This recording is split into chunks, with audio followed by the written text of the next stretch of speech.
Hi hello welcome to ARK TV Telugu. నేను మీ ఆద్య. మొరాయించిన ప్రముఖ app memes viral. ప్రముఖ social media messaging platform Telegram సేవలు గడిచిన 24 గంటల్లో పలుసార్లు నిలిచిపోయాయి. యూజర్ల టెలిగ్రామ్లో మెసేజ్లు పంపడం, డౌన్లోడ్, లాగిన్ చేసేటప్పుడు ఇబ్బందులకు గురైనట్లు ఫిర్యాదు చేశారు. దాదాపు 6700 మందికి పై టెలిగ్రామ్ పనిచేయడం లేదని ఫిర్యాదు చేసినట్లుగా డౌన్ డిక్టేటర్ డేటా ద్వారా తెలిసింది. మొత్తం ఫిర్యాదు చేసిన వారిలో 49% మంది మెసేజ్లు పంపించడంతో ఇబ్బందులు ఎదురైనట్లు చెప్పారు.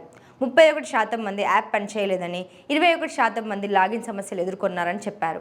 ఢిల్లీ, ముంబై, కోల్కతా, చెన్నై, లక్నో, పాట్నా, జైపూర్, అహ్మదాబాద్, బెంగళూరు తదితర ప్రాంతాలకు చెందిన వ్యక్తుల నుంచి ఎక్కువ ఫిర్యాదులు అందినట్లు తెలిసింది. అయితే ఇప్పటి వరకు టెలిగ్రామ్ ఈ సమస్యపై స్పందించలేదు. చాలా ప్రముఖ యాప్లో సమస్య ఎదురైందనే వార్త క్షణాల్లో వైరల్ అవ్వడంతో వాటికి సంబంధించిన ట్విట్టర్లో చాలా మీమ్స్ చక్కర్లు కొట్టాయి.